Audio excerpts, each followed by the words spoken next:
कर्महीन नर पावत नाही। इसी कारण कर्मशील रहिए।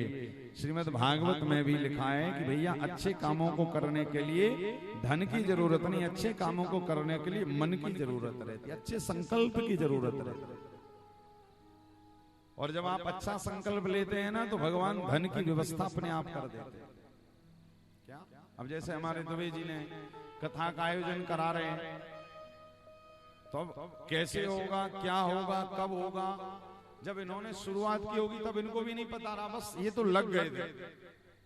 अब लग गए, जब ठाकुर जी ने देखा कि भैया लग गए, अब जब लग गए तो फिर भगवान भी इनके काम में लग गए, और जब लग गए दोनों तरफ से तो फिर बढ़िया आनंद हो रहे हैं। और आज देखो 5 दिन हो भी गए। अच्छे काम का संकल्प व्यक्ति जब अच्छे मन से लेता है। हम आपको अपने जीवन की एक घटना बताएं या अपने जीवन का एक अनुभव बताएं। जब कोविड काल आया था, बड़े ध्यान से सुनिएगा, जब कोविड आया था तो कोविड के टाइम पर श्री राम वृंदावन में एक गौशाला है जिसकी सेवा हमारा श्री श्यामा सेवा संस्थान ट्रस्ट करता है। तो उस गौशाला में वर्तमान में लगभग 5000 गाय। कितनी? 5000। तो कोविड काल के टाइम पर भी इतनी थी।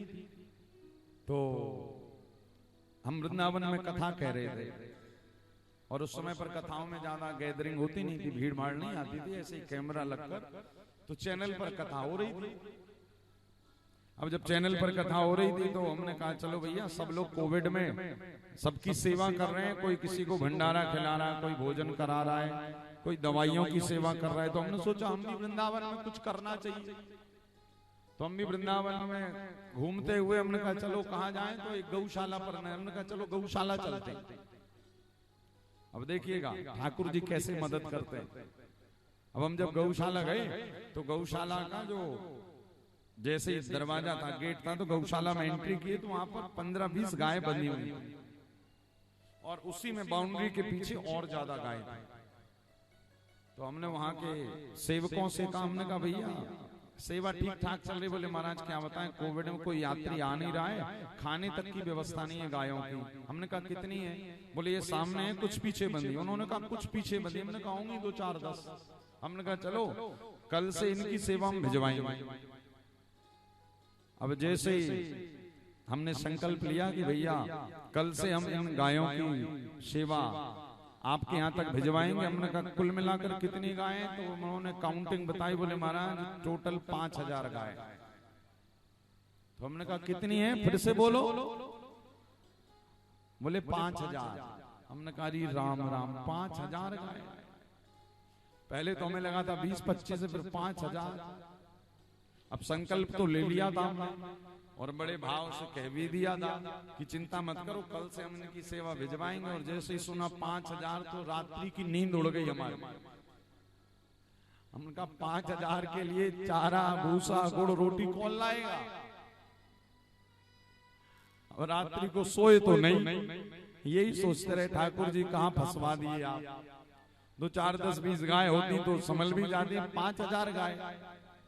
अब जब दिमाग में कोई टेंशन रहता है तो फिर वही बात। हम उस दिन कथा भी की वृंदावन में बैठकर, तो बस गौ सेवा पर ही बोलते रहे, किंतु चिंता तो थी कि कैसे भरण पोषण होगा। वो हमें अनुभव मिला एक। तो जब हम अगले दिन की कथा कहे, चैनल पर कथा थी, तो हमने कथा सुनाई और हमने बोला भी कि भैया वृंदावन में 5000 गौवंश है, आप लोग सेवा करिए। तो अब हमने कहा कोई करेगा भी तो कितनी करेगा? 2-4 गाय, 10 गाय, 20 गाय, 5000 की कौन करेगा? तो ठाकुर जी ने ऐसी कृपा करी कि भारत की धरती से बाहर इंग्लैंड से, गुजरात की एक फैमिली है ओडेद्रा परिवार, आज भी इंग्लैंड में रहते हैं वो लोग। तो वहां से माता जी का कॉल आया इंग्लैंड से, ओडेद्रा। अभी भी शायद वो कथा सुन रही होंगी, गुजरात की है। तो उन्होंने हमसे बात की, बोले महाराज जी आज आप कथा में गौ सेवा के बारे में बोल रहे थे। हमने कहा हाँ बोल तो रहे थे। तो बोले हमने आपकी गौशाला का दर्शन किया। हमने कहा नहीं माता जी हमारी नहीं है, वो तो वृंदावन की है। हम लेकिन बोल आए कि हम सेवा करेंगे, लेकिन हमें पता नहीं था कि 5000 गाय, और हमें वही चिंता है कि इन 5000 गायों का भरण पोषण कैसे होगा। अरे हाथी दीनी, घोड़ा दीनी और दीनी पाल की, बांटते ही जा रहे हैं, बांटते ही जा रहे हैं। अच्छा नंद बाबा मनी मन सोच रहे हैं कि इतना तो मेरे पे है ही नहीं जितना मैं बांट चुका। तो बार बार आते हैं अपनी तिजोरी को देखते हैं, तिजोरी में धन उतना का उतना ही रहता और उससे ज्यादा बाबा बांट चुके। कैसे बांट दिए? क्योंकि साक्षात श्री ठाकुर जी का जन्म हुआ है, और जब श्री ठाकुर जी का जन्म हुआ तो श्रीमद् भागवत में लिखा है कि साक्षात लक्ष्मी मैया आज नंद बाबा की तिजोरी में खेल रही है।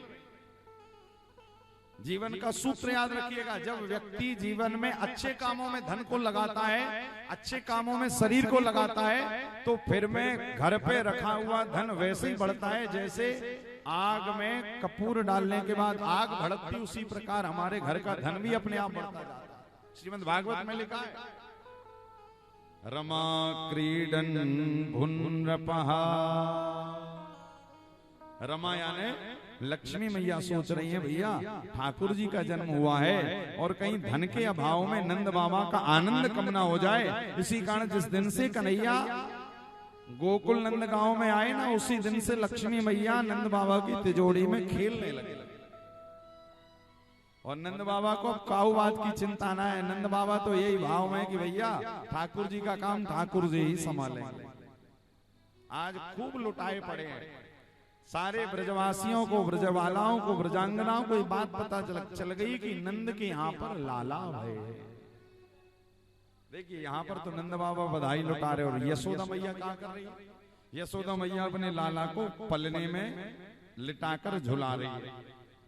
हमारे भगवान कितने सुंदर हैं कि बरहा पीडम नटवर वपो कर्णयो कर्णिकारम विभ्रदवासः कनक कपिशं वैजयन्तीं चमाला रंध्रान वेणुर्रधर सुधया पूरयन गोपवृंदये वृंदारण्यं स्वपदरमणं प्राविशद गीत कीर्ति। ठाकुर जी इतने बढ़िया लग रहे हैं कि इनका दर्शन करने के लिए केवल ब्रज की ब्रजांगनाएं नहीं, अपितु देवलोक की देवांगनाएं भी भगवान का दर्शन करने के लिए लालायित हो रही है।